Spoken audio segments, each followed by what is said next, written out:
Good morning. Glad to be back. If you're a fan of the show, you noticed I took yesterday off.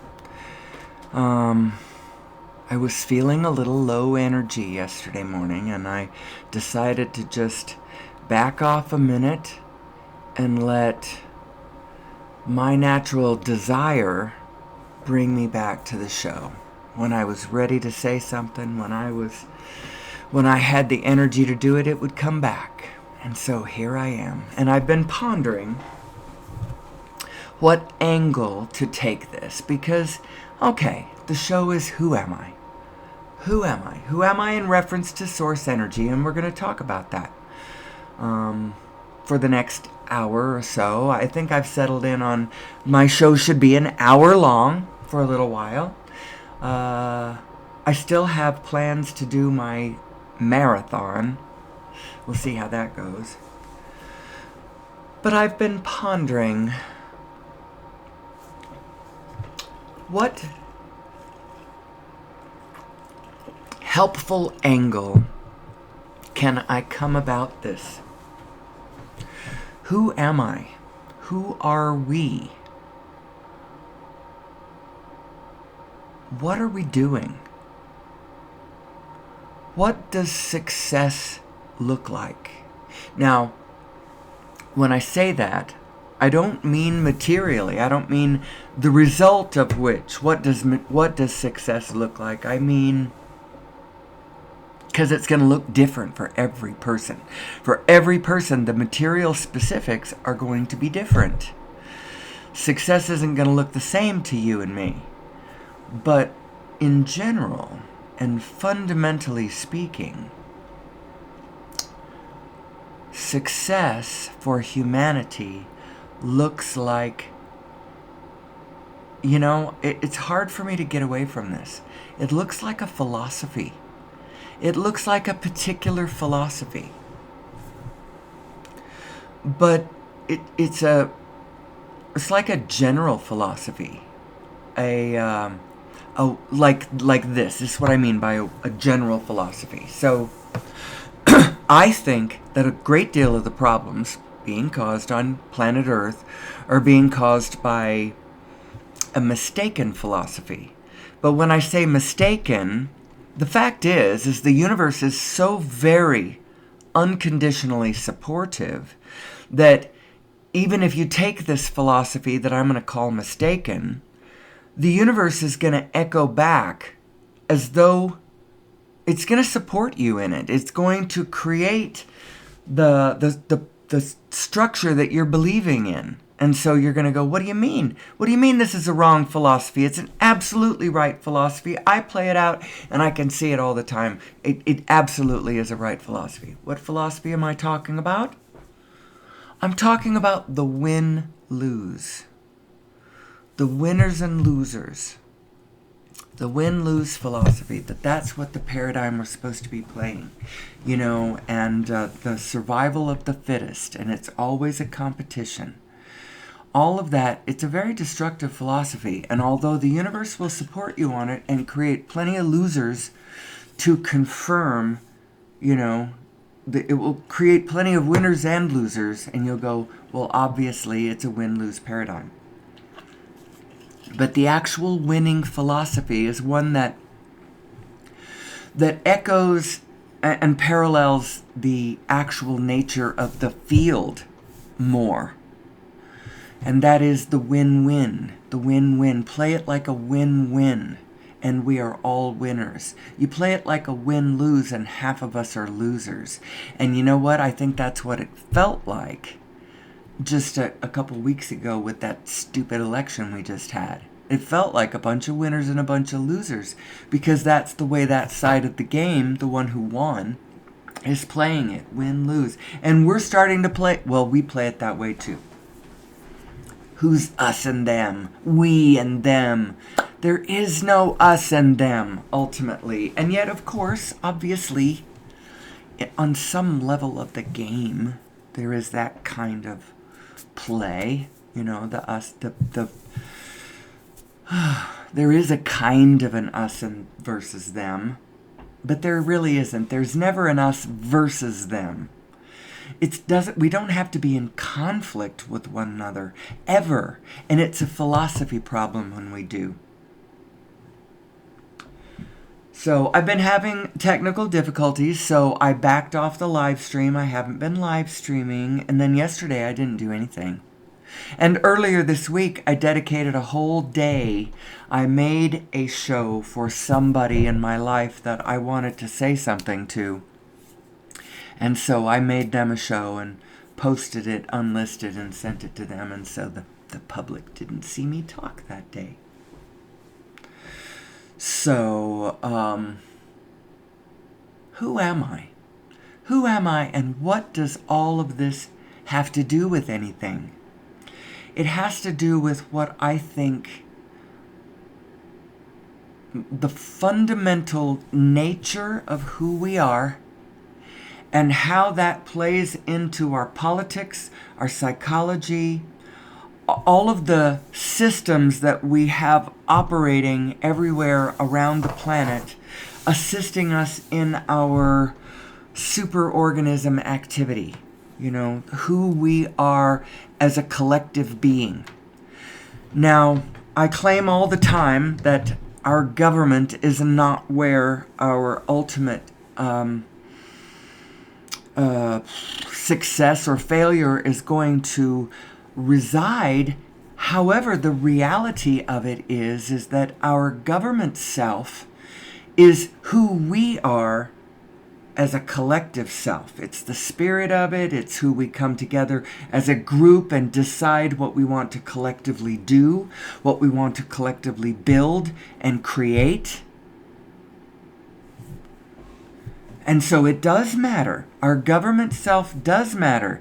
It's like, I don't know, it's like our collective spirit. That's how come I also think it's really important that we think about what we come together and do collectively. Now, I know that common defense and this fearful idea about what other people are like, and then we create our military systems in order to get ready to go fight these whatever. It's a very us versus them philosophy paradigm. We got to get off of it. We don't need the military to the extent that it's like we've got what the analogy would be is our white blood cell count in the superorganism is way high. It's like we got an infection going. It's beyond yes, there was an original something that was real that your immune system went after, but somehow you got an autoimmune disorder now. Your immune system is out of control. That's what our military systems are. That's what's going on right now. The state of the world is that we're in a bit of an autoimmune disorder situation going on, because ultimately the frame is this. I'm going to postulate it. I'm throwing it out there. I know that in physicality and physical achieved reality, we're not quite there yet, but I promise you this is where we're going, because this is who we are. There is no us and them. We need to understand ourselves collectively and individually, and we need to understand our nature. Our nature from the point of view of the matrix, the divine matrix of energy that connects us all, the mathematics of which has been done. The first mathematics of the unified understanding between the cosmological and the quantum spaces. What's the relationship between those two? What is gravity? What is spin? Spin is the fundamental organizing force that organizes us all.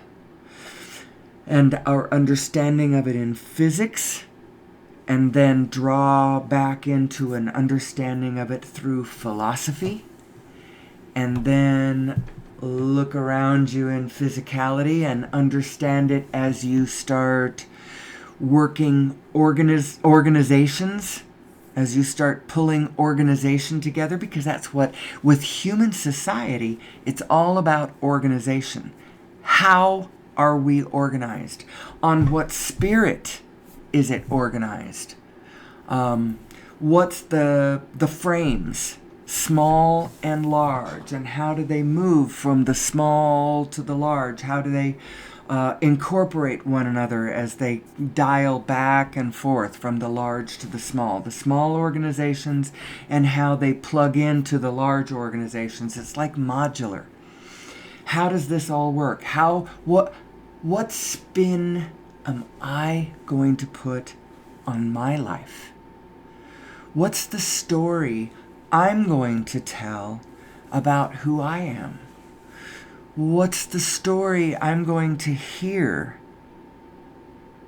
or say or hear about who we are? You know, who I am, who I am as I connect to the collective we. And that we connects to a larger we. And we are we all the way out. Now that's just in spirit. That's in spirit, in our minds, in our hearts, in our understanding of how this organizational structure spins. The collective that we are, I don't know, you gotta watch out for how to work the collective from a physical standpoint. It has to organize grassroots from a modular individuals spinning and connecting to larger spins, larger spins. I may be talking gibberish to some of you now, but I promise you, this actually matters. This actually matters. Who we are and where we are going. You can just see it. You can see where we're really going. And then you can see what we're doing in the moment. And you can see how that doesn't exactly jive. And that tells you, we've got work to do. We've got work to do. What's the problem? If there is any problem, it's it's resistance. It is resistance. If we would understand that we are already in the middle of a beautiful, collective, forward dance. It's a foundation that's already pretty good, that we could just interject our little human part of it, add our little special sauce, if you will. But just co-create with this marvelous wonder that is already underway, instead of spending all of our time worrying about things and pushing against each other. We shouldn't be worrying about things, and we shouldn't be pushing against each other. We shouldn't even be worrying about Trump. Honestly, worrying about it is going to... We might think that last century, when Hitler took over, and we didn't worry about it enough, and that's why everything went south. I think it might actually shockingly be the opposite. We worried too much, and we didn't lean into who we really are. And even everyone on the Nazi side, and I'm not saying we got Nazis going on, although we do, they go all the way to Nazi, and then they back out into a gentler form, and then all the way out to a really benign, connected with all of us, partially right aspect of that us and them thing, and then whatever, I don't know. All of the layers exist. The problem is, it's us. And even that aspect is us. The Nazis are us. We have met the enemy, and he is us. And why does any of this matter? Because I'm not saying don't do anything about the harshness you see in the world. I'm not saying that. I'm saying follow your own light. Advocate for what you care about. This is a spirit difference. Advocate for what you care about instead of pushing against what you don't like.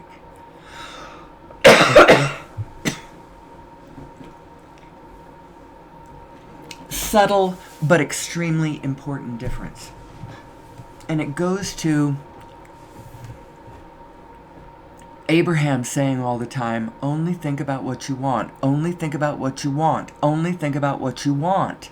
Because what you want is the positive of that. And that's, if you can learn to focus on what you want instead of pushing against what you don't want, you'll actually end up in a better place. So now, if all's that I wanted you to understand out there in my audience was just, law of attraction and all that, I would simply point you, I would be a road sign show over here with one or two listeners that I would be saying, go watch those videos. I'd be pointing over there, but actually I have more to say than just an understanding of the law of attraction. I would like people to get to a foundational, semi-understanding of some of these things, and then let's have a conversation about what's possible on planet Earth for us, Earthlings. I'm an Earthling. I am not an Abraham. I am an Earthling, and I want things to work out on my planet for all of us. I want us to come to an understanding of who we are and where we're going and what is possible and how we are designed. We can pause every now and then and, go into an esoteric, musing, interested conversation about, possibly where we came from, where we might have come from. And then there are people out there who have been studying this already. There are people who might have expertise in the ideas about, trying to home in on where out in the galaxy we might have come from. Who are those people? And what has happened to us over the last 200,000 years, over the last 10,000 years? We had a catastrophic flood event that happened on the planet. And I think it was an asteroid hit the planet and caused some really horrific flooding things.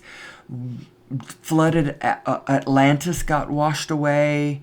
Some other near the sea civilizations. We have had major, highly technologically advanced civilizations live on this planet before, and we need to study that. It's very likely that the origins of the technologies of some of these civilizations, or all of these civilizations, originated off-planet, and the nature of their technology might not be exactly what we understand now. It might be an adding to our understanding if we would open our minds and see it. The idea that some cultures might have used things like sound, resonant sound technologies, and understanding of the nature of the matrix and the universe in order to manipulate large stones on the planet, to create architectural structures of such precision, such mathematical precision in their cut, in their placement, that we can't do now. With all the, cranes and engines and technologies that we know now, we can't recreate some of these things that we see. And they seem to be connected to one another in their orientation, in their mathematical design, in their placement on the grid of the planet, on the energy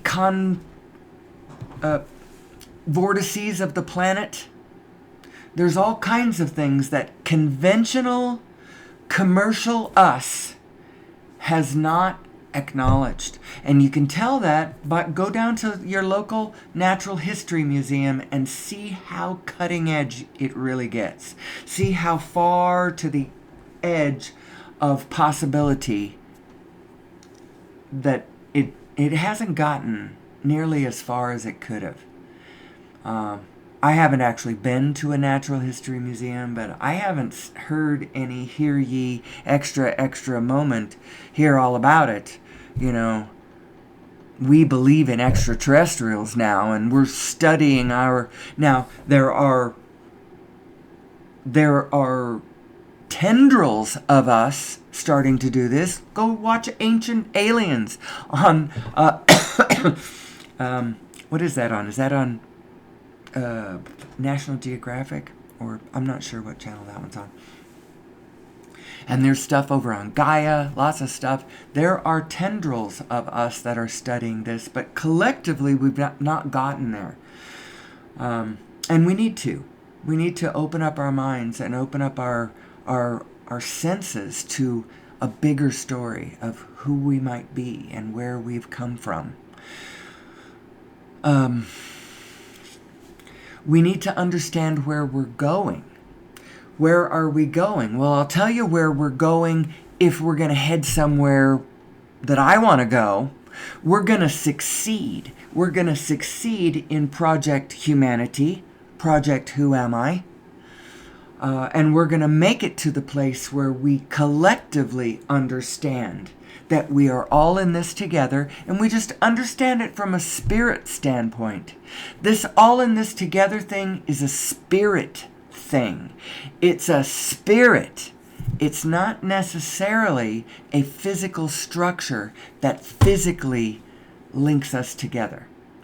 Although there are collective things that we can do, that we can get together and decide to do from a physical standpoint that are worth doing. You know, so how does the structure of all this come together? What is the organizational fundamental structure at the base of all of this?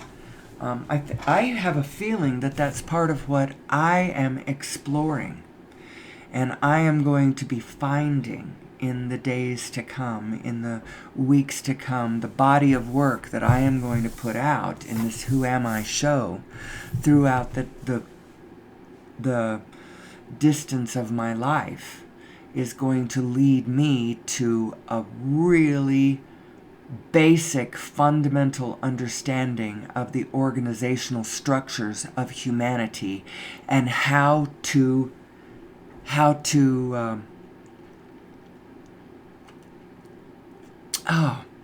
I'm seeing a really big structure, and I don't know exactly how to describe what it is we're going to do. But, you know, more and more systems analysts, people who work with systems structure and systems philosophy, and they're up in the higher order of the structure of organization of whatever it is you're talking about, whether it's a nonprofit or whether it's government or whether it's commerce, some sort of a business, whatever the organizational structure you're talking about, it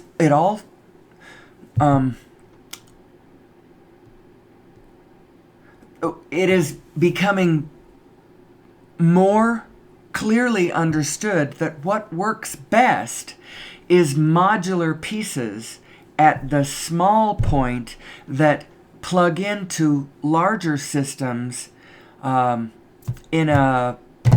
so I have my little piece of the whole, and the whole works fine without me, but it works better with me if I'm plugged in and in alignment with the group. Instead of trying to get the whole group structure to be X and force it from the top down, you enlist it from the bottom up, and all of the individual pods, as they desire or not, plug into the whole. And if they individually decide that they want to go off half-cocked, the wrong direction, misalignment, and screw their own whatever up, that ultimately it doesn't affect the whole group's ability to keep going, and the whole group figures out things like, instead of punishing or eliminating those problems, we learn how to realign them. Now, I know that sometimes that can sound scary. What do you mean realign? You mean like re-educate? You mean like systems where we put them into some sort of education camps where they get indoctrinated into the wholeness? No. I'm not talking about that. I'm talking about, let's talk about a fundamental understanding of the nature of the universe itself. And we're going to add that in because it's really important. We're not just going to go half-cocked off on weird philosophical tangents without a foundation in physical structure. So let's talk about the nature of the universe, the nature of this divine matrix, the nature of our connected self. So you as an individual, you are two individuals. You are two selves, and one self is your wholeness self, your allness self, your connected to the whole swirl self, your spinning, connected to source self, who in its holographic nature is connected to all things in reality. So you gotta understand this. Your spirit self is connected to all of physical reality. That's where the spirit meets the physical. That's where the rubber meets the road, right there. And it's right there in you is where these two meet. You are the physical part of the equation. Your inner being is the vibrational part of the equation, the aspect of you that is in touch with all the rest of the universe without resistance, without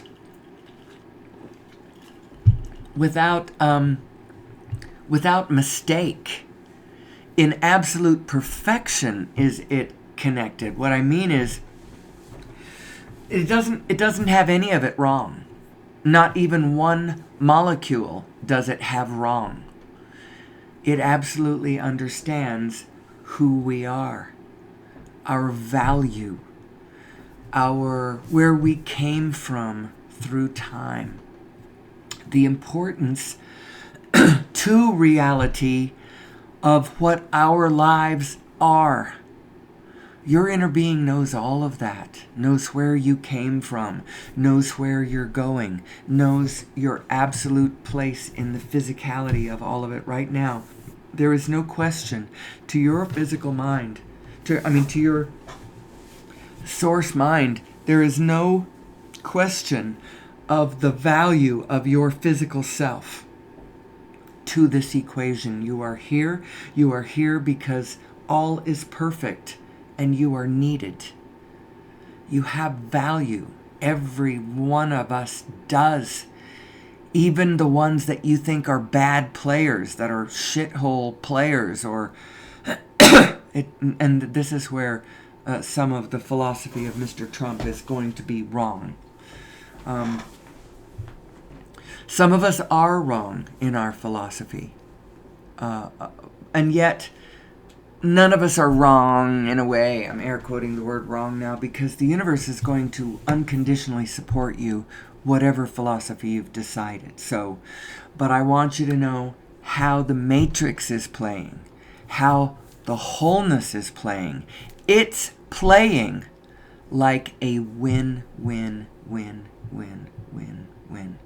And if you can align yourself with that win-win philosophy, that win-win paradigm, that win-win spirit, that we're all in this together, that spirit, if you align yourself with that one, you will find that the universe will not only support you in that, but all the field around you will start to bloom in a really impressive, cool way.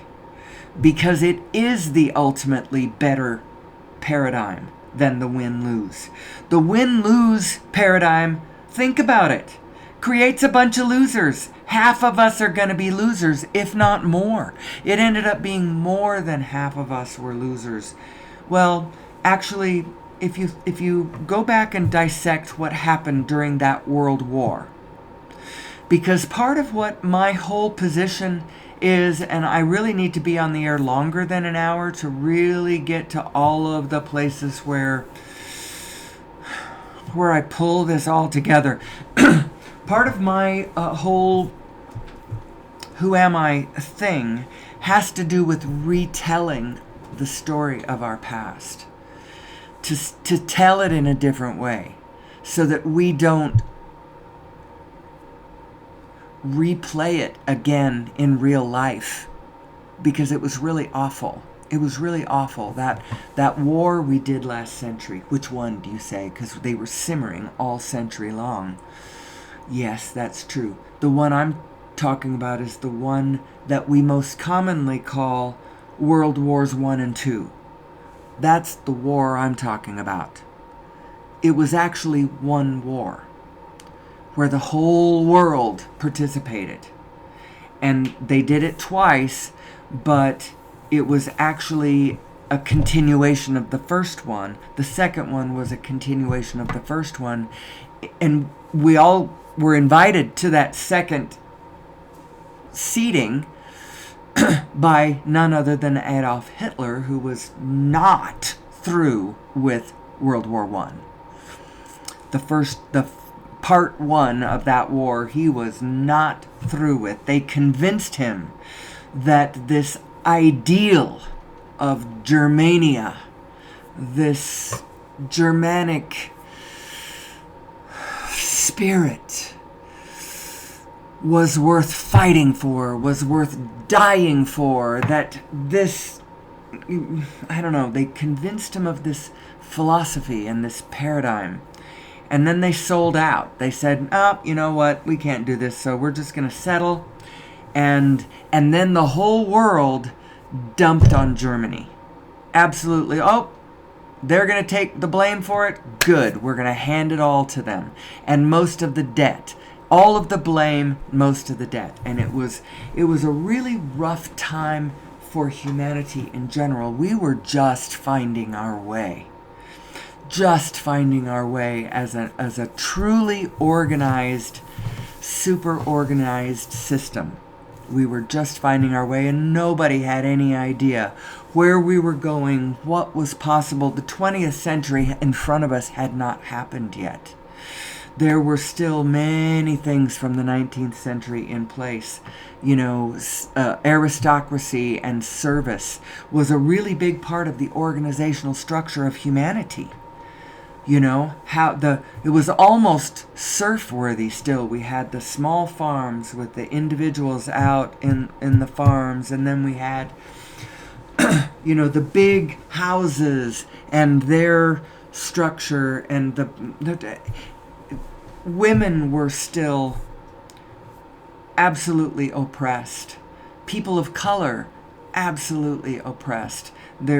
Even people in service in the strata of organizational, social organization in England, for instance, absolutely oppressed and locked into a particular kind of life.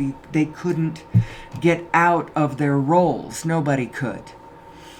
And so the stress on the system became a problem because of that. All of the unhappy women, all of the unhappy colored people, all of the unhappy servants, all of the unhappy everybody whose needs were not being met, whose spirits were not being heard, whose collective humanity was not being added into the rest of the group. And it created stress on the system.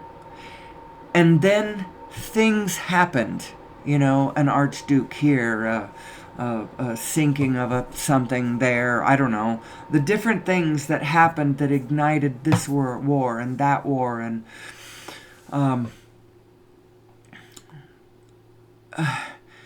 the different philosophies. Actually, there was a big movement of 3 major philosophies on the planet. All of them pulling from Darwinian survival of the fittest philosophy, believing that they were in a constant conflict to see who was the fittest and who would survive. And what were these 3 philosophies? One was capitalism, one was communism, and the other was fascism. And all 3 of them were systems of organizational structure within our us as a we. Who are we as a we? And so we just did not know who we were back in the 20s, and the whole world was getting ready for a big depression, and Germany had a hard time of this with all of the world. Not only did they have the Great Depression that they were going to be dealing with, but they had all the debt of the world that they were shouldering, unlike the rest of the world who didn't have that debt, but they still had problems. I mean, it was a hard time. It was a hard time. And Hitler had passion. He had this negative passion. He had all kinds of negative things strung in through his philosophy, and then he drew a line underneath it, and then drew his conclusion, and then his passion just built behind that. And he was kind of like the Antichrist. I see why they say that. I see where that came from. You can get that. And so what is the Christ? We're not talking about celebrities. We're not talking about individuals. We're not even talking about Hitler. We're talking about philosophy. We're talking about negative philosophy versus positive philosophy, and the Spirit of Christ as it rises in the field. And what is the Spirit of Christ? We're talking about that love spirit, that frequency of order, that frequency of connected energy that is the divine matrix that connects us all together. And so that's what you go stand on. You go stand on that spirit. And from that spirit, from that frequency, then you order whatever it is you're trying to order, whatever it is you're trying to create. Whether you're trying to pull together an organization of cribbage players, or whether you're trying to pull together, you know what Bob and I should do is we should organize a monthly group of crazy cribbage players. We should have a crazy cribbage tournament that lasts like 4 layers deep or whatever.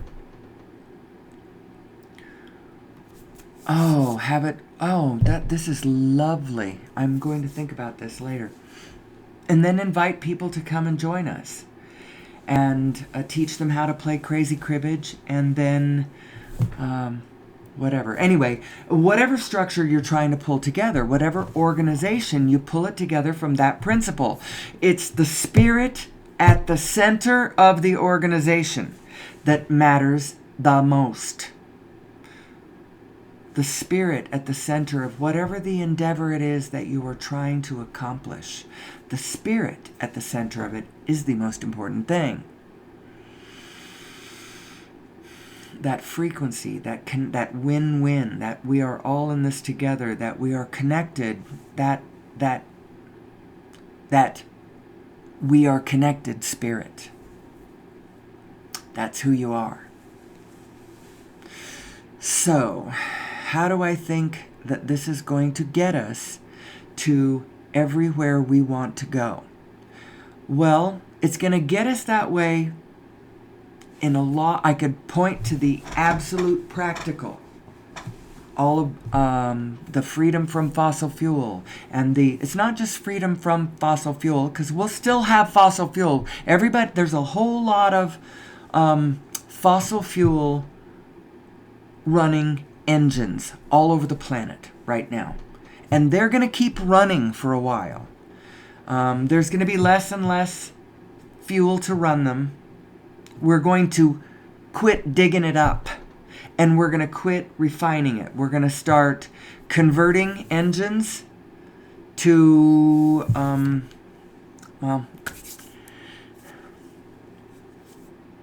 do I want to talk about the practical? Because I can. I can tell you all the things, all of the practical things, and how it's going to work. We are going to use fossil fuel for a little bit longer, but it's going to be supplementary for a while. And as we get over Unity online, we're going to have the capability of recycling all of the crap that is produced by the burning of fossil fuel. So the last bit of burning of fossil fuel is not going to be particularly detrimental, because we're going to be able to, it'll be clean. We can burn it clean, or we can resequester the carbon or whatever right afterwards, and it won't be a problem with all of the free, clean energy that we're going to be drawing straight from the matrix. It's going to literally inject so much energy into our ideas, into our future, into the possibilities, into your children's ability to capitalize, into your children's ability to find a place on this planet where they belong, where they enjoy, where they are doing what their skills are uniquely designed to do. Let this matrix organize us in its spin. Let it spin us into perfect place, perfect order, perfect organization, the perfect place for you, for what your gifts are, what you have to offer the universe. And don't look outward to try to find that flow that's going to flow you right into where you need to be. Feel your way into it. Close your eyes and feel your way into it.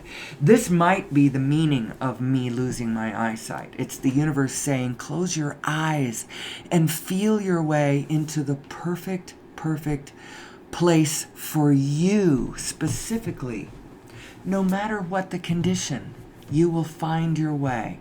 And I have faith.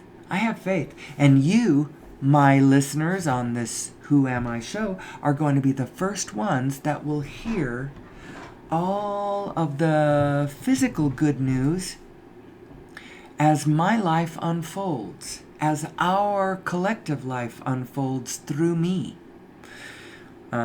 Now, I mean, the only reason I say that is because that's what my show is. Who am I, really?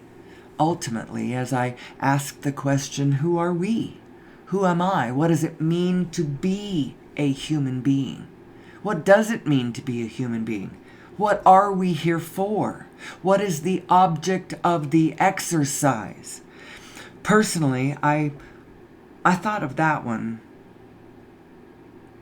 Perhaps in my 20s was when I was musing about this one, and as I pondered how important that question is, and how we don't really collectively ask the question in that fundamental way, and we don't spin it out in different ways and realize how different it plays, depending on what the object of the exercise is. What is the object of the exercise? Is it for you individually to gather as many things around you as you can in order to fend off a basically negative and dangerous world? If that's what you think the object of the exercise is, you're going to play it way different than if perhaps the object of the exercise is to love and then understand the meaning of your love, to understand what your love is telling you in data, in information about who you are and how you connect to the rest of the world. How about that? If that's what you think the object of the exercise is, then you're going to play it way different than, ooh, I'm going to collect things in a dangerous world. You know, I'm going to play it's winners and losers, and by God, I'm going to be a winner, and F those losers. You know, I am Batman, and I'm going to stick it to the Joker, or whatever it is that you've got imagined, what the paradigm is out there. It really matters. You know, if you're playing he who dies with the most toys wins, that paradigm, versus, you know, to try to open your heart and let in as much love as you can and understand the world around you and, you know, be as helpful as or whatever. The object of the exercise plays way different. And actually, the object of the exercise, you may not realize it, but it plays different in every moment as you answer the question, consciously or unconsciously, who am I? Who am I? When you answer that question as, I am a physical being in a dangerous physical world where, you know, life is eating life, people are killing one another, my continued existence on this plane is absolutely in question, and this is all I am and all I have, so F you, I'm going to do whatever it takes to keep me and my family alive in this dangerous, or whatever. If that's the way you are interpreting who you are, you're going to play it way different than if you are realizing, okay, so what I really am, I am in a physical body. And from the very beginning, it was understood that the likelihood that I was going to let go of this physical body, you know, sometime within a century or two is up in the 99.999999999 kind of percentile. There might be an iota of possibility if I happen to be born in a time or space where I live amongst people who truly deeply understand the nature and structure of the universe all the way down to the Planck, and they understand keeping coherence, you know, how to keep coherence in a cellular structure. I might be living in a body that I could, you know, drag on for, but that's not what we live here on planet Earth as far as I know. So the likelihood is that I'm going to be exiting this at some point is really, really high. But as it turns out, who I really am is this band of loving frequencies, connected frequencies that contain data and information of experience, and information of desire and connection and the reaching for more and the matrixing for more kind of continuum that has been going on forever and ever and ever, connected to a whole field that is coming into form and into growing and evolving into better and better and cleaner and more understanding, and that's who you are. Come into a physical form, and the two of you are here working together. And when your physical body expires, because that is your expirational aspect, this continuum aspect of you that is connected to the whole field, to the whole project, to the whole vision of all things connected to it, that you, who you are, will keep going. And depending on which one of these two, or the both of them, or the whole of the field, or whatever you're identifying with at any given moment, it shifts the object of the exercise. Now, you can come up with a specific a little specific with you that actually clicks perfectly in with what the whole group wants, needs, loves, is asking for. At any time you find it from inside of you.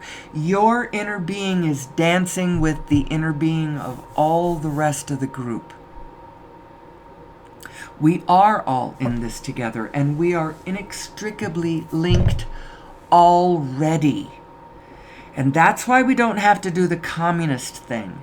That's why we do not have to get together in groupthink and lockstep and force a connection from the outside, from a central location forced top down.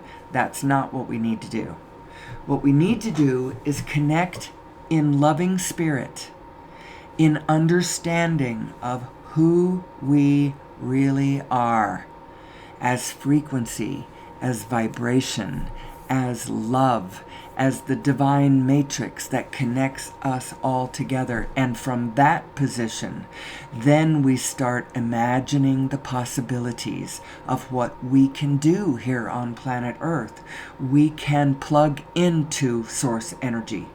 We can create devices that just put out voltage. Did you know that?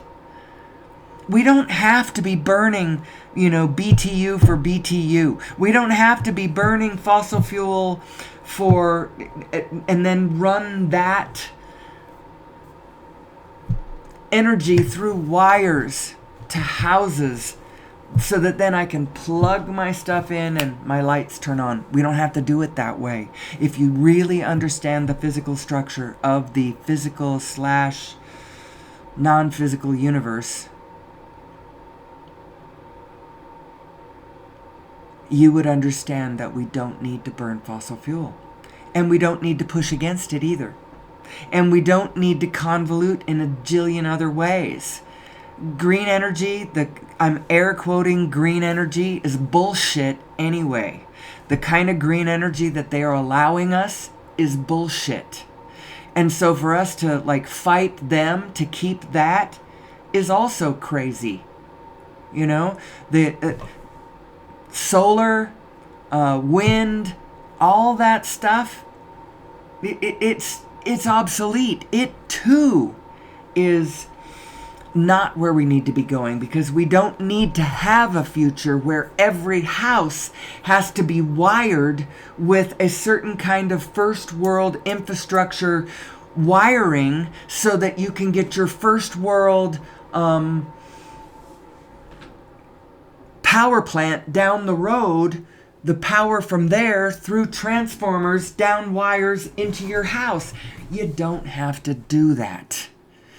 And the third world does not have to convert to the first world in order to hit their technological advancement. Just like they didn't have to go in and build all the phone structure before they then upgraded to cell phones. They just went straight to cell phones. Go straight to the no wires. So in actual fact, we don't want the bullshit green energy. It's stupid. It's not really green. The green energy is over unity. And that's the one neither side's going to tell you about that one, because both the Democrats and the Republicans are all vested in keeping Elon Musk and all of the oligarchs at the top of the organizational structures of all of the business, all of the business stuff that's going on out there, the business world. All of them want to keep us using fossil fuel. There's hundreds of trillions of dollars ultimately of related economic activity, direct and related economic activity. There's hundreds of trillions of dollars down the road represented in fossil fuel. But the thing is that our consciousness is not going to let us take it all the way to there. Things like me and you are going to intervene, because we're going to realize who we are and what's possible. And it's not going to be a secret anymore. that over unity is possible, and people are just going to invent the machines. I wish that collectively as a nation, I think, there is probably an aspect of Trump that is really likable. And I should go find that, make friends with it, and get him to call for the over unity contest. He could be the transformational president, sneaky and underhanded, and trick the whole world into coming into alignment with itself. Wouldn't that be funny? I know I'm delusional there. I really am delusional, because he's actually King Wetiko. He's the opposite. He is the ultimate of the negative philosopher. But maybe he could be converted. I don't know. So who am I, and what am I going to be doing in all of this? Well, I want to help the world understand that we do not have to stay in the plight that we are in.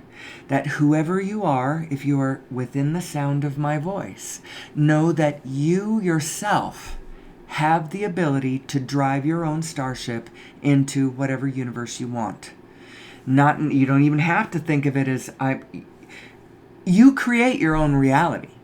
You don't necessarily create the reality for anybody else around you, but you absolutely create wholly your own reality.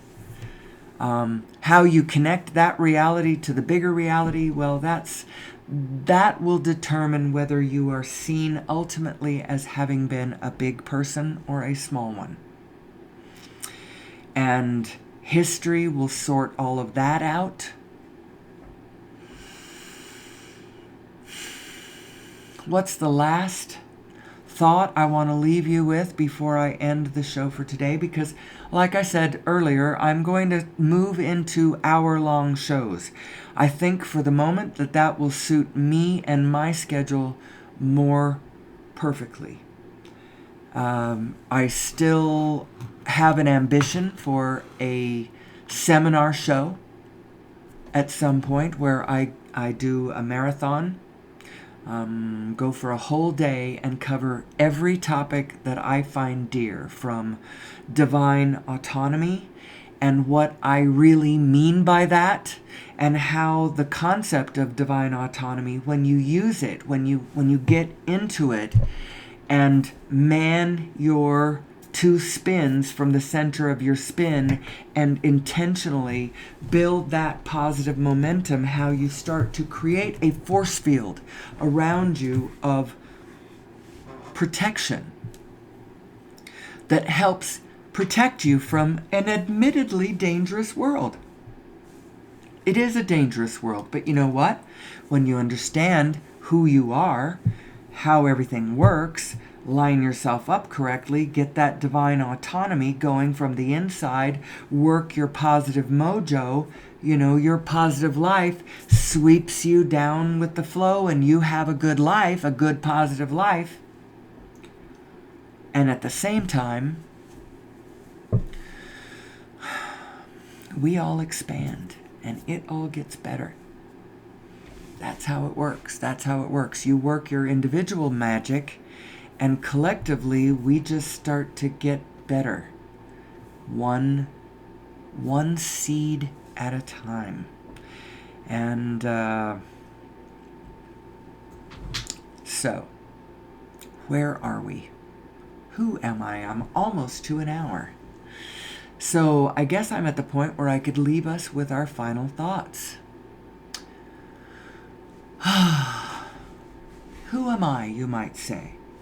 Well, who you are is a divine, necessary, blessed, worthy being. You are. You are, you are, you are. Now, if you don't think so, it probably means that you have some part of your negative self engaged. And so, to a point, you're kind of right, in a way. you sense that there is something out of alignment that needs to be aligned, that needs to be, you're facing backwards and you want to face forwards. In all of that, you're correct. You are correct in that. And so bless yourself. Go, this discord I feel, it does mean something. I am not completely, I am correct in this. There is something wrong, but it's not with my worthiness. It has to do with whether I'm facing backwards or whether I'm facing forwards. And if you're facing backwards and trying to move forwards, you're actually in a negative state and you're creating a negative energy field. And that negative energy field, we all have to deal with.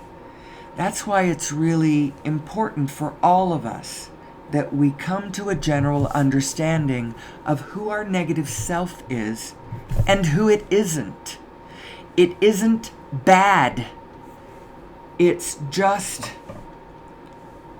backwards. It's misaligned. And in its backward misalignment, it is revealing to us who we are in a really beautiful, blessed, and positive way. And so in that sense, too, it is not bad. Abraham is correct. Our negative self is not bad. However, in our physical spaces, when you have beings turned backwards, facing the negative, and then persisting in acting, they're creating negative fields all around that others are picking up, and it equals chaos. It equals criminality. It equals antisocial behavior. It equals Shiva destruction. It equals all kinds of wickedness. And so, in that, you are also correct that we need to align this. But it doesn't mean you're bad. Don't flog yourself on the way out. It compounds the problem. The negative in the first place is the problem, but you are not bad for having gone to a negative place. You just don't understand who you are. You're not in this moment recognizing your divine eternalness, who is always positive, blending with you don't understand the meaning of your positive and negative emotions. Your negative emotions are only meaning that you in your small self have chosen a thought that is smaller than your great being knows to be true about the whole situation. And if you find it uncomfortable, well, for another day. I will leave you with that for now. There is nothing but hope. You are nothing but good. And if we would all understand how this system of organization, the fundamentals of organization, how they spin from a spirit, that's how organization starts. And if we would understand these things, we would understand how to base organizational structure, how to set them up to begin with so that they will fly forever and support us all. Instead of being things that we have to tear down every now and then, because when we built them, they weren't in alignment to begin with, and they weren't covering all the beings that they needed to cover. And those beings who weren't covered, their anger, their fear, their frustration did not build and build and build until finally we have a world war. And then one of the players from the first war was not through and invited us back for the second one. And what were those wars? It was us collectively gazing out from, so say we're the Allies, and we are gazing over at those people who we deem are bad. And of course they were. Hitler and the Nazis, are you kidding? Of course they were bad. You look over there and you see these people, they are the reason that they were bad, I'm air quoting bad, is because of the misalignment of the philosophy they had going. This us versus them, win-lose paradigm. This idea of survival of the fittest, and it was best to do it in a fascist way, where you united under a strong leader that would then organize us. You do this, you do that. Well, that was the fascist version of the survival of the fittest. America represented the capitalist version of survival of the fittest, kind of a free, more of a Weimar Republic, everybody do their own thing kind of, but we still had an organizational structure of our government that made us America. And capitalism, that was what it was all about. Money, free market capitalism, or whatever we were calling it. And then communism had a different idea, which is, okay, we will cover it collectively, and we're going to administer it centrally from the top down too, but it's going to be a different kind of authoritarian dictatorship I don't know. I watched a really good show in the 80s. I think it was, the host was a man named David Burke. And it talked about the convergence, those three philosophies, and how they were iterated differently by three different governmental kinds of philosophy structures: the fascist, the communist, and the capitalist. And they all clashed in the 20th century, kind of came together, clashing in that war, and then dribbling through later wars, as we pushed against communism. We should never have pushed against any of that. What you do is you just turn your face towards the right answer, and you advocate for the right answer. You don't spend any of your time on the ground looking at what's playing out in this moment and go push against what is wrong. Don't go push against what's wrong. Advocate for what's right. And with that, I will leave you. And until tomorrow, when I am absolutely looking forward to coming back and doing this again, because this was fun today. I will come back and do it again tomorrow. And until then, as always, I love you. I love you. I'm so glad you're out there. I'm so grateful for this time in history where I have this ability to reach another soul. It doesn't matter if I haven't reached 1 million of them. Honestly, there's never a crowd on the leading edge. And the only ones who are going to find me now are the ones who are following their heart, their soul, and the absolute algorithm of the universe. They follow it, and if they need to find me, they will find me. Anyway, until tomorrow, God bless, and may the source be with you.